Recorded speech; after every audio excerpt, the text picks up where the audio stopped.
6 के 6 जजेस supreme court जा रहे हैं और वो अपनी जो अपना मुकदमा सुप्रीम कोर्ट लेके जा रहे हैं, वही 184(3) के तहत इस कमीशन को भी वो चैलेंज करने जा रहे हैं।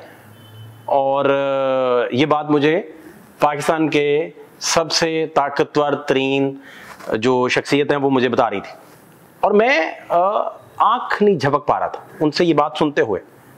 चाय टेबल पे बड़ी ठंडी हो गई थी और वो मुझे मुखातिब करके कह रहे थे यार चाय तो पी ले।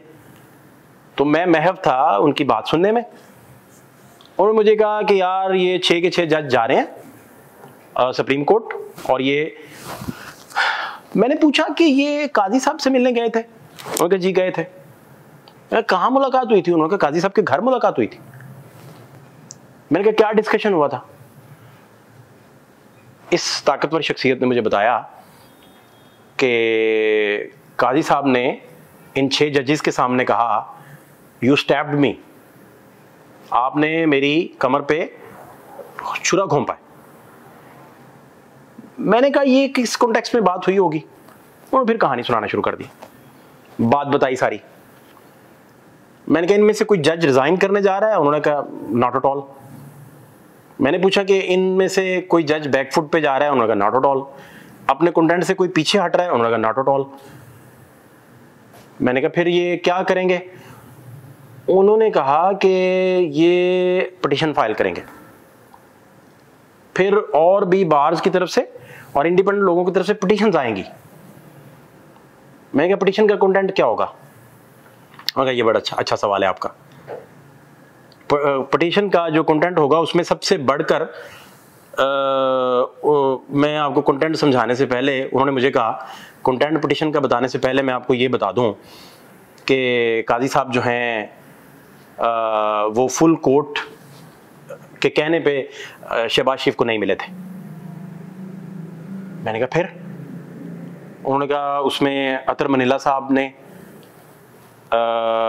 मुनीब अख्तर साहब ने, आयशा मलिक साहिबा ने, याया अफरीदी साहब ने, और यहाँ आगे चुप कर गए। मैंने कहा और उन्होंने कहा जमाल मंदोखेल 50-50।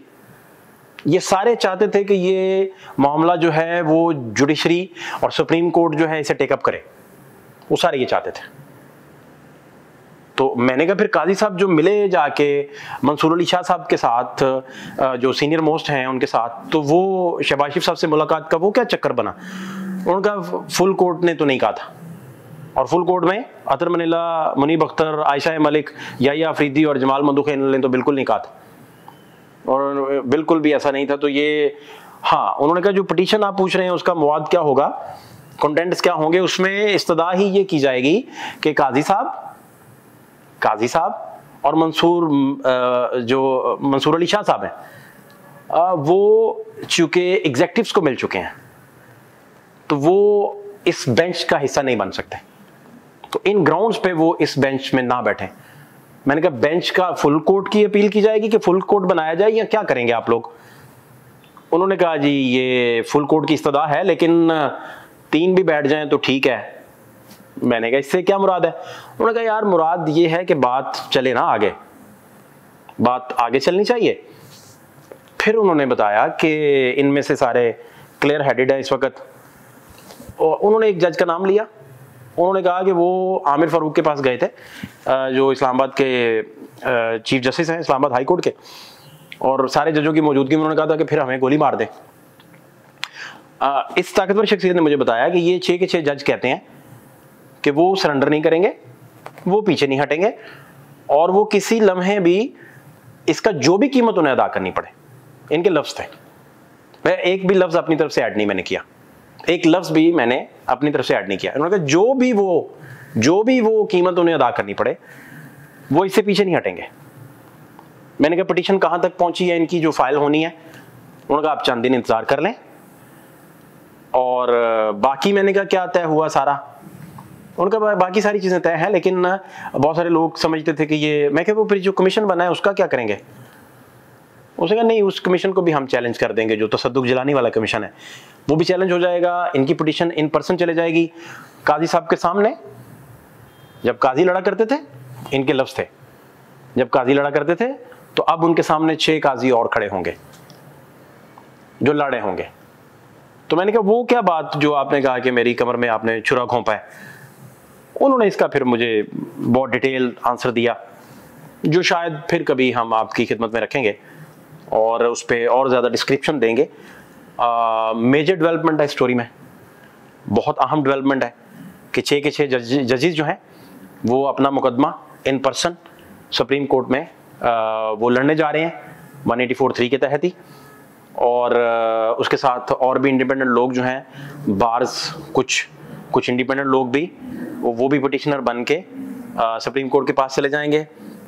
हाँ, एक बात और इन्होंने कही, इन्होंने कहा कि हमारे जो कंटेंट्स होंगे, जो मतन होगा पिटिशन का, उसमें हमने जो इंडिपेंडेंट लोग भी बीच में दायर करेंगे, ये ताकतवर शख्सियत जो बता रही हैं इस सारे मामले के वो मास्टरमाइंड है इस वक्त, जो ताकतवर शख्सियत जिनका मैं तज़किरा आपसे कर रहा हूँ।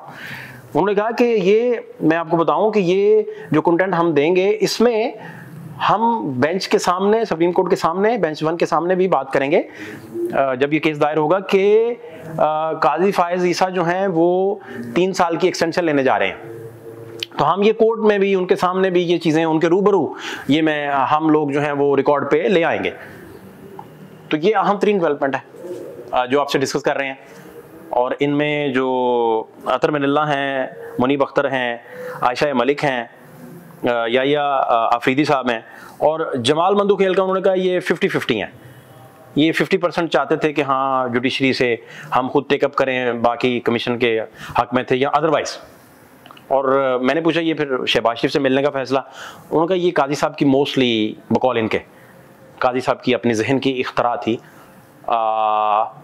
तो अब सूरत हाल ये बनने जा रही है कि जब ये पिटीशन लेके चले जाएंगे सुप्रीम कोर्ट में और वो फिक्स हो जाएगा मैटर, और लेट्स सपोज इनकी प्रेज में जो शामिल है कि दोनों मोतबर सीनियर मोस्ट चीफ जस्टिस भी और मंसूर अली शाह भी उस जब बेंच का हिस्सा नहीं होंगे, तो फिर क्या सूरत हाल बनेगी, जुडिशरी इन सारे मामलात को कैसे टेकअप करेगी, कैसे लेके चलेगी, और ये चिंगारी कहाँ जाके रुकेगी, इसका मेरा ख्याल बहुत सारे कुछ कह देना अभी कबल वक्त होगा।